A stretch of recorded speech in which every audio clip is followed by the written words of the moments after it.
Happy New Year, and welcome to Board Game Binge, the place where we bring you bite-sized, bingeable board game content from across the industry. I'm your host, James Staley, and in this episode, we're chatting with Ayden Lowther, co-founder and designer of Dranda Games.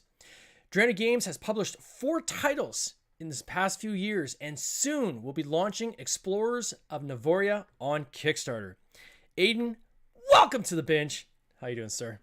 Yeah, good. Thanks for having me. Oh, it is great to have you. Gosh, we've got a mutual friend, Stefan Godot, and I always get excited when he sends people my way because it's like, here's yet another amazing title that's going to be coming down the pipe that I can get excited about and our viewers can get excited about as well. We're going to get into it.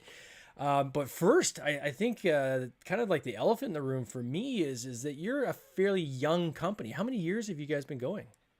Oh, yeah. Well, it was, I think 2017 we started. Like we started in a friend's flat or apartment, and we were just like one day we were just like we can design games. Let's start designing games.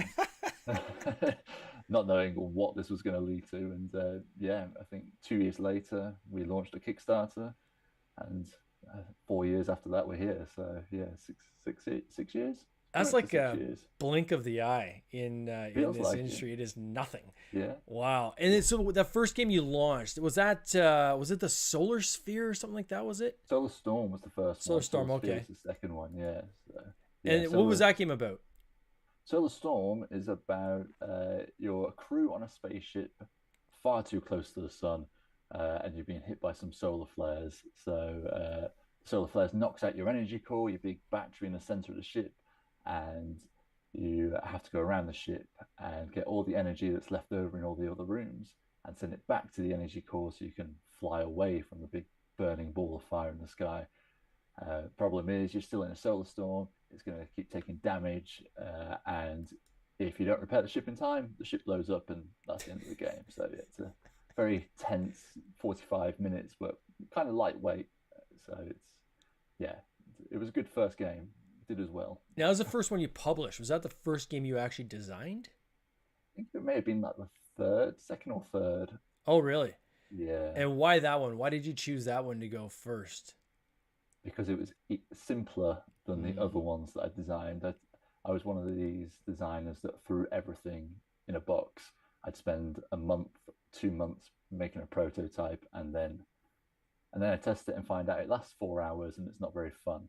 Mm. So with this one, when we started, we had I don't know if you know the Minton Yep. competitions they do on Board Game Geek. Yeah, Yep. so we saw that and we were like, oh, well, let's try and do that.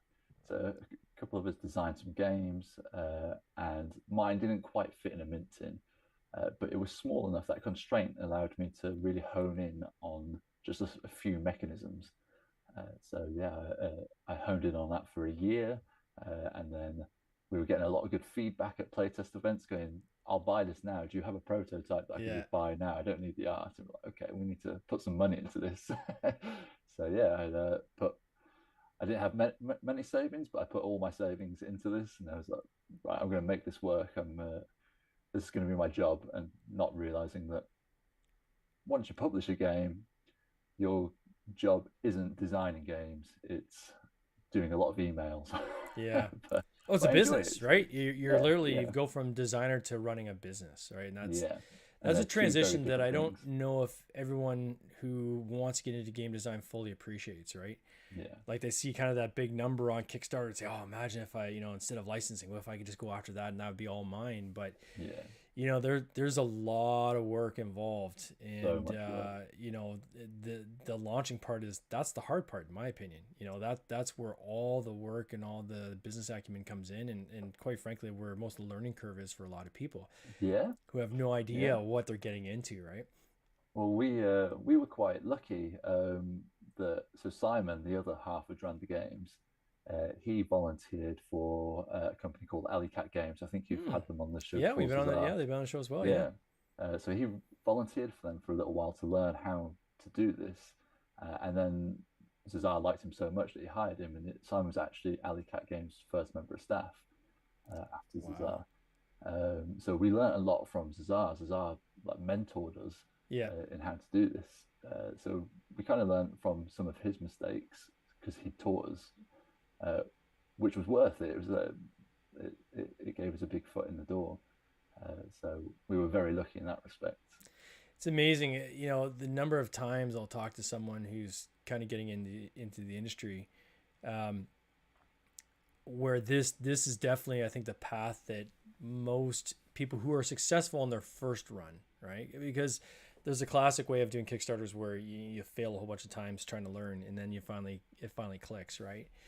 But I see more and more people do well in their first run, where they get a lot of advisors, right? And they Yes. talk to a lot of people and they interview a lot of people and they just try to absorb all those learnings and, quite frankly, as you said, the mistakes, right? And if you Yeah. can learn from someone else's mistakes, then you don't have to do that. You don't have to have that mistake yourself, right? Exactly. And I think it's kind of that, coming at it from a humble standpoint, that and leaving yourself open to that, where you can actually get those learnings.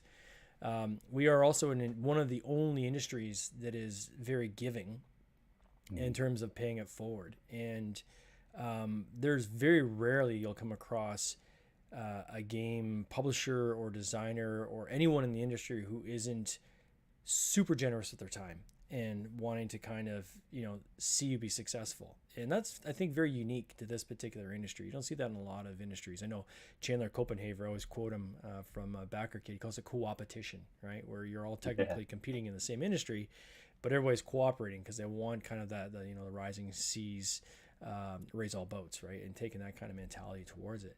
What were you doing for your day? What was your day job prior to getting into this? This is a rather new endeavor for you, right?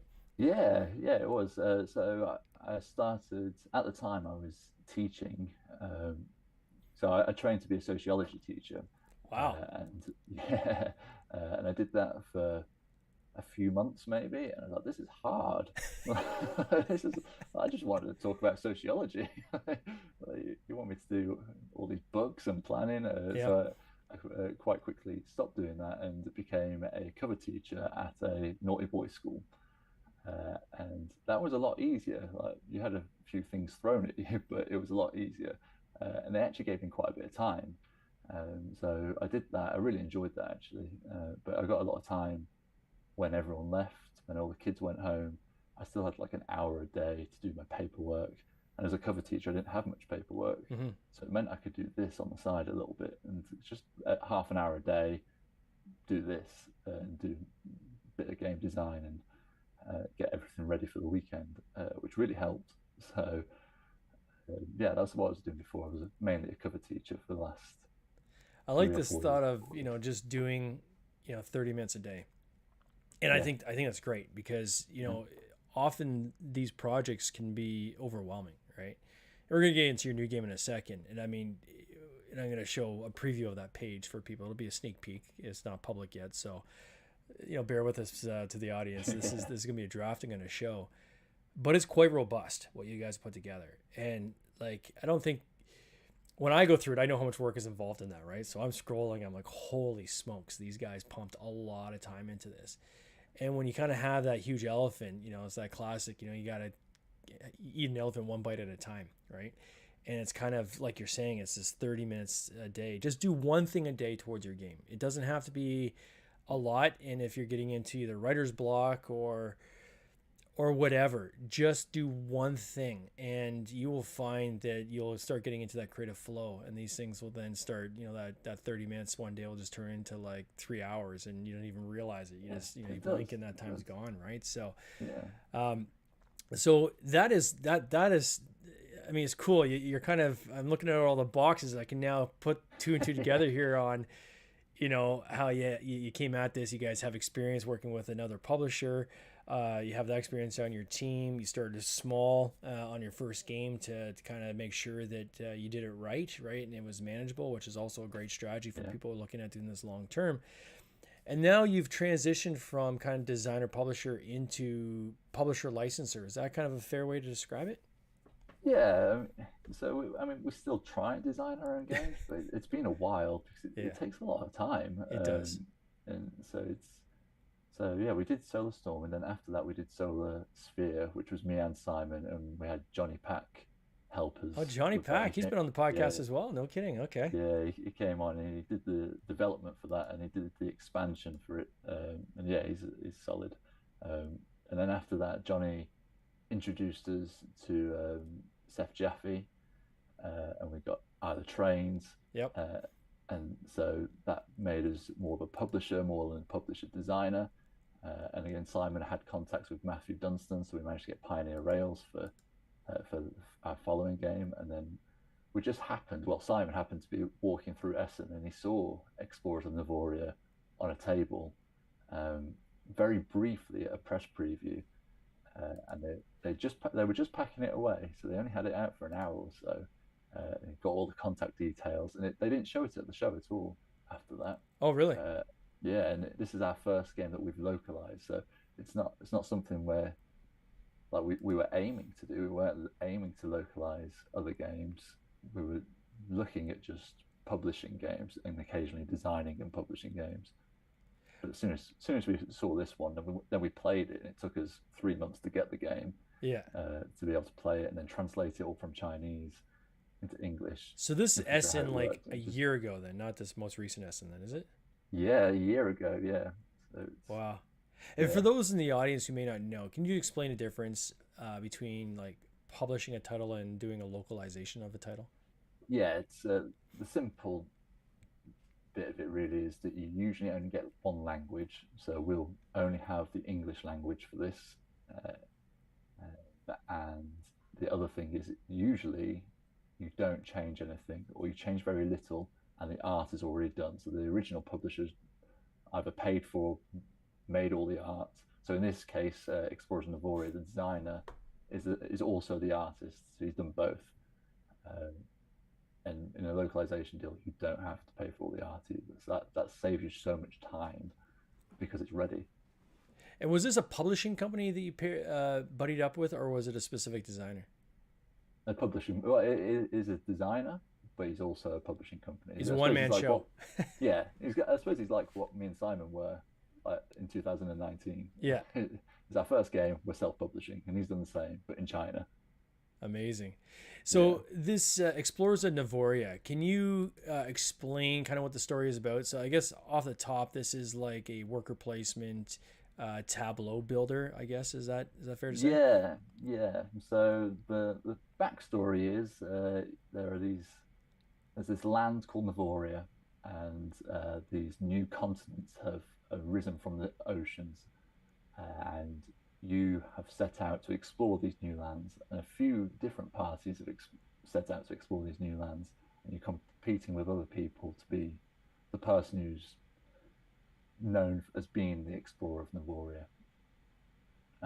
And what you do is there are some cards, and you have these action tokens in a bag, and you'll pull out action tokens and you'll choose one, and whichever color you choose, that's the row of cards you get to pick from. And each row of cards have got different powers. So one will get you points for set collection, one will get you points for being able to explore more. Some let you get resources, some let you build huts on the explorer tracks, so you can get further along the tracks quicker. And they do all sorts of things like that.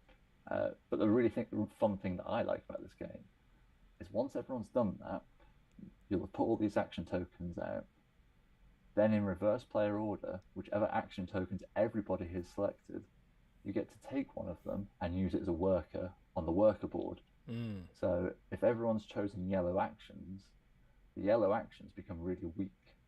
Whereas if only one person has chosen a blue action, there's going to be one really strong blue action, and you're like, "Oh, if I don't take that, someone that's going to be gone by the time it's my next turn."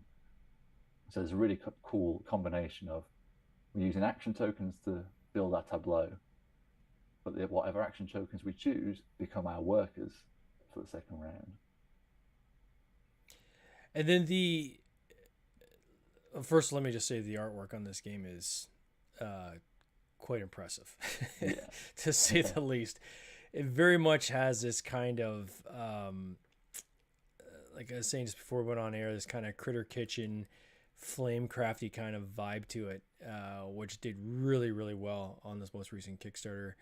And then obviously you guys have some pretty impressive. Who did your photography? Did you guys do that, or did the original publisher do that? Matt did the photography from Board Game Shots. If you know Board Game Shots. Board Game Shots. Well, shout out to Matt. His photography is awesome. I mean, I know, right? it is really well done.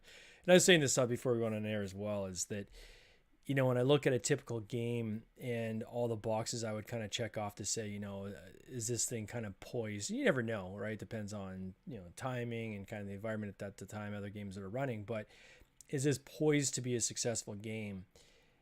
I think this is poised to be a very successful game. Like the way you have it kind of set up with the artwork, with the photography. As I said, your page is super robust. There's so much information on your page. You guys are offering a deluxe. I guess there's a regular game, there's the deluxe, and then there's an expansion as well. Is my understanding correct there? So it's the regular game, and then there's the expansion, and then there's a play mat. Like there's a giant play mat as well. So all the meeples and all that, all those printed, all that comes in the regular base game. Oh wow! Yeah. Wow. Yeah, it's deluxeified from the start. Yeah, I don't even have a copy with me at the moment. But it's okay. I'm screen sharing here, and I'm just like, wow. Even the first graphic, which I missed the first time I saw this, is actually animated, just subtly though. The guy's blinking, and his hair's kind of got this kind of blue flame coming off the back. Is like, that is so cool. That's obviously an animated GIF, but it is so seamlessly kind of blended in your page. You would just scrolling over, I would have assumed that's a JPEG until I had to kind of do a double take, which is kind of crazy. The length of time to play. So how many players does this play up to first? I guess it looks like 2 to 4. Yeah, in the base game it's 2 to 4. The expansion goes up to 6, or how's the expansion go? The expansion goes up to 5. Okay. It goes 1 to 5 with the expansion, because the solo mode is heavily integrated into the expansion. You can't play the solo mode without the expansion. Got it. And then 20 minutes of players you're looking at. So it's like roughly like an hour and a half. Is that kind of the general gist?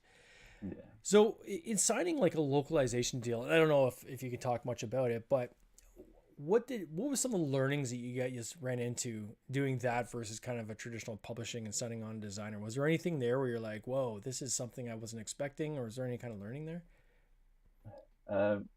So we've been on the other side of the table a few times where we've localized our games into different languages. Yeah. Being on this side, it was a bit different, mainly because we were going through an agent.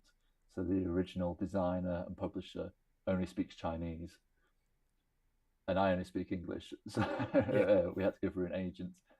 So you had this third party thing going back and forth. So that was a bit different. We've not done that before. Can you give a shout out to your third party? Who did you use? Was it MOB or one of these guys? No, it's not MOB. It's Jim. Let me give me a second, and I will find what his company is called. And with this agent that you were using, did the Chinese company bring them forward, or is this someone that you knew, or how did that? Yeah, they were already signed up with them, so it was. So Simon approached them at Essen. Okay. And it was the agent that was there that was showing everything off anyway. Got it. It is Mr. Dexker. Dexter. And was there any kind of like a bidding war? How did that kind of work? Was like no, because we were the only ones that saw it. So interesting. Yeah, usually at a press preview, the publisher is showing their games off to the press. Yeah. And I think I just said to Simon at the time, like, I'm fine by myself. You go for a walk, see what you see. And yeah, so he was one of the publishers walking around and just happened to. That's kind of like one of these serendipitous situations, right? When it's like landing on a nugget like this that is obviously well developed, well produced. The designer is also like the publisher is the designer of the game, also the artist. Finding a relationship like this is not this doesn't come along every day, right? No. This is kind of like a needle in a haystack, right? So did you guys feel a little bit of holy Cal, we kind of lucked out on this one at all? Was there that Yes. kind of emotion around it? Yeah, I think so. I think so. It was very much like we need to play this game to make sure it's good. And as soon as we played it like 3 or 4 times on that. This is a good game. Let's just sign this as quick Yeah, as possible.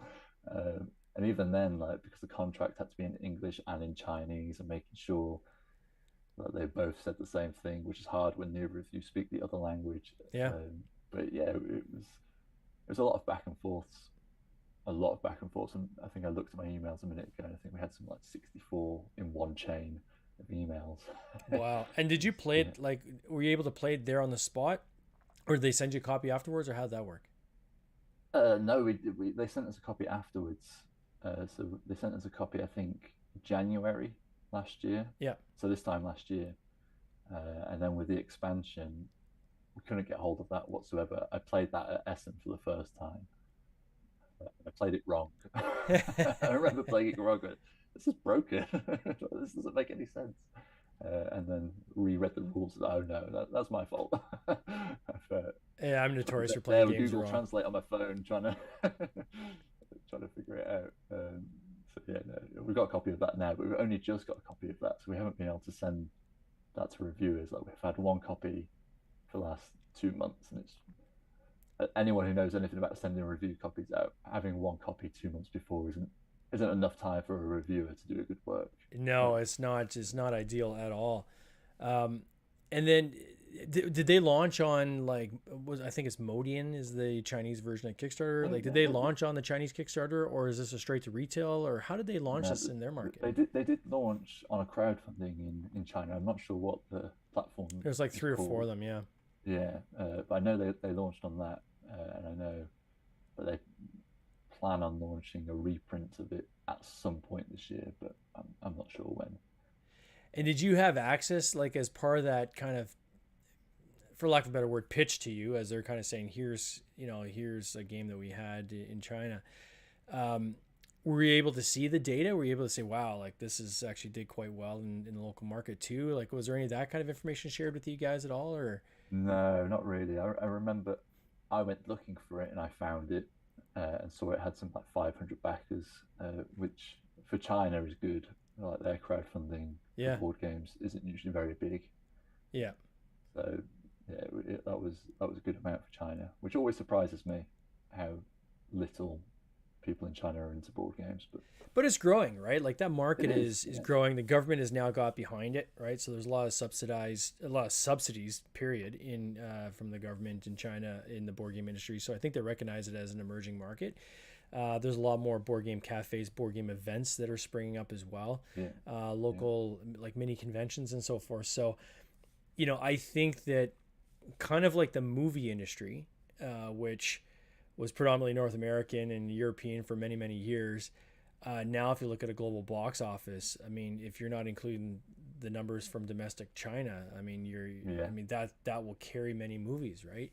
And I yeah, see the board game industry probably following a similar path where it's been predominantly North America and in Europe, and now China starting to emerge. And I could see this easily, 10 years from now, that being half the market just purely based on numbers of the population and people getting into gaming and so forth. All the manufacturing is there, not because it's necessarily cheaper, but that's where all the technology, the development, and the progress has been. Quite frankly, has been in China in the board game industry. oh, absolutely, Even yeah, if you wanted to make a game in North America, like in the States and Canada where I'm located, or even like say, I think Spain's got is starting to kind of emerge on the manufacturing side, but still like very very few players where you literally have entire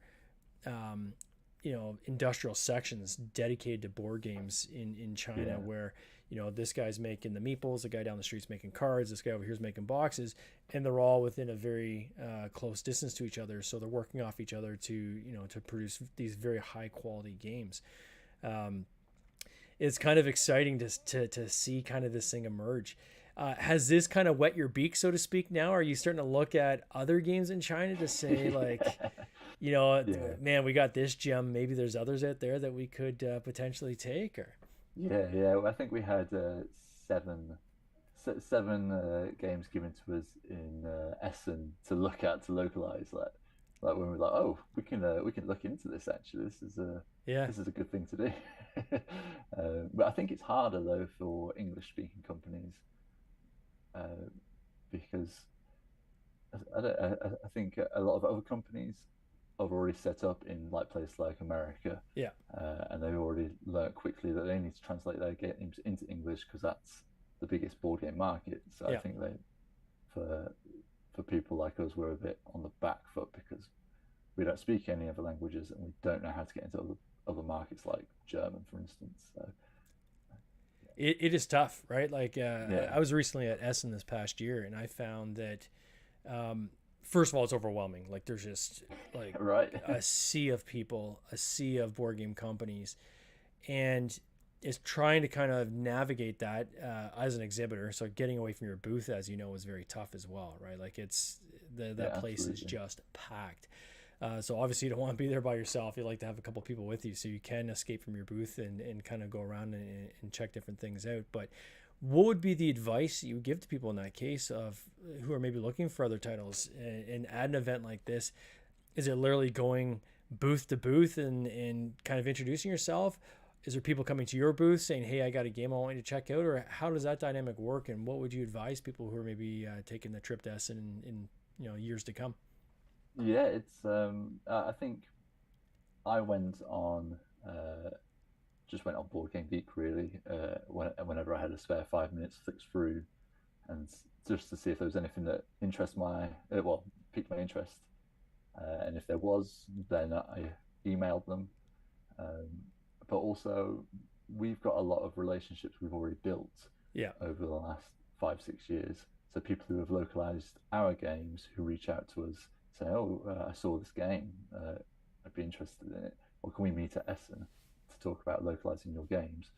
I just emailed back saying, "Yeah, sure, we can talk about localizing our games. And also, if you have anything that you would like localized in English, I'd like to talk about those as well."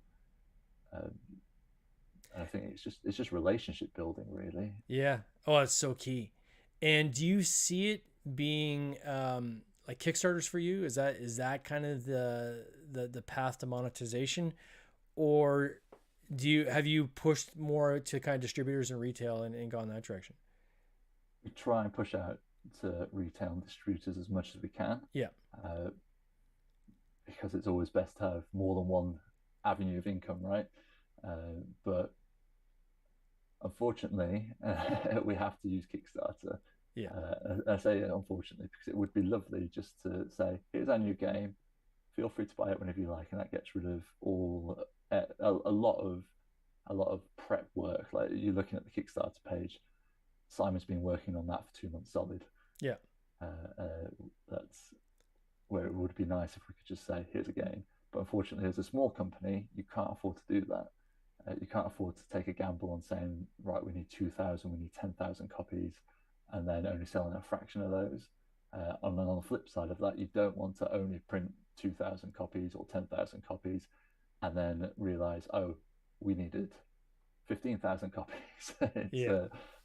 So yeah, it's but for us, we can't not use Kickstarter at the moment. We're too small to do it. Simon's only just gone full time. I've only just gone up to 4 days a week for Dranda Games. It's a small company. We don't have the money to not to take those gambles. So Well, certainly it's a risk mitigation, right? Like it it's is. it, It is. and Yeah. for a lot of companies, I know they've kind of turned into this kind of like a pre-order system, Yeah. which there's nothing wrong with that in my mind. I think as No, long as there you're isn't adding to me. additional value for, for your backers in some manner to give them a reason why they would, back on Kickstarter versus just waiting for it to show up at retail.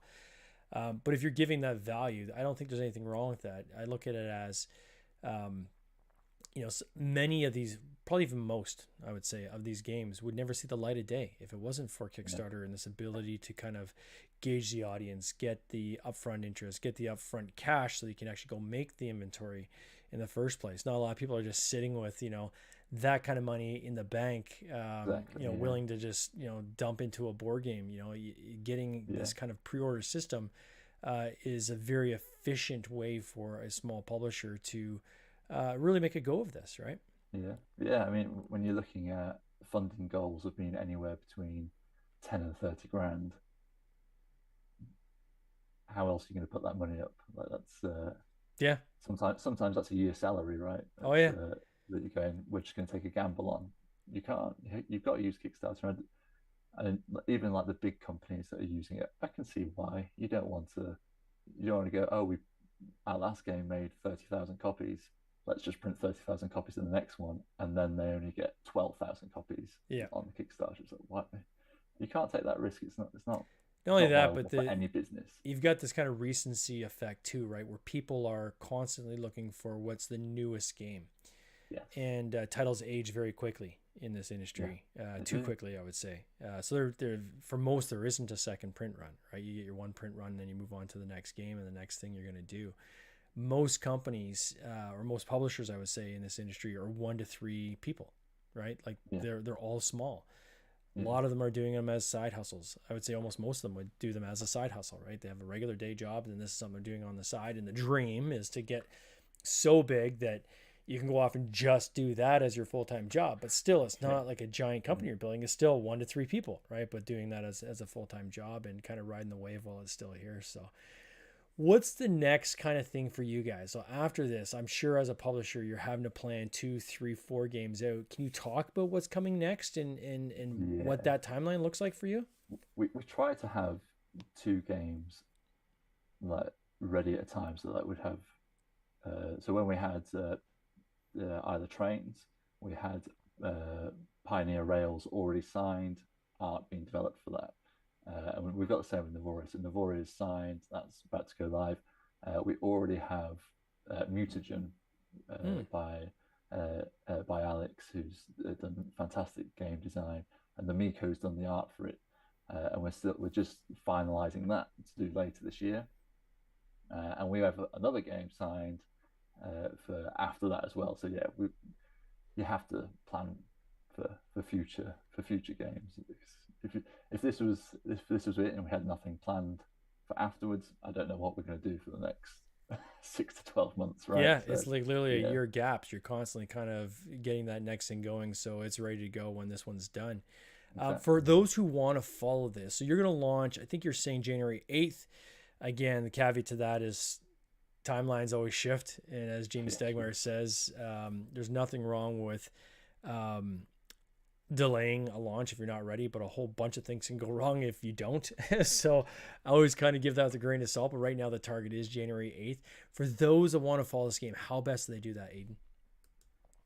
Probably following us on pretty much any social platform will get you to explore the Nilvoria.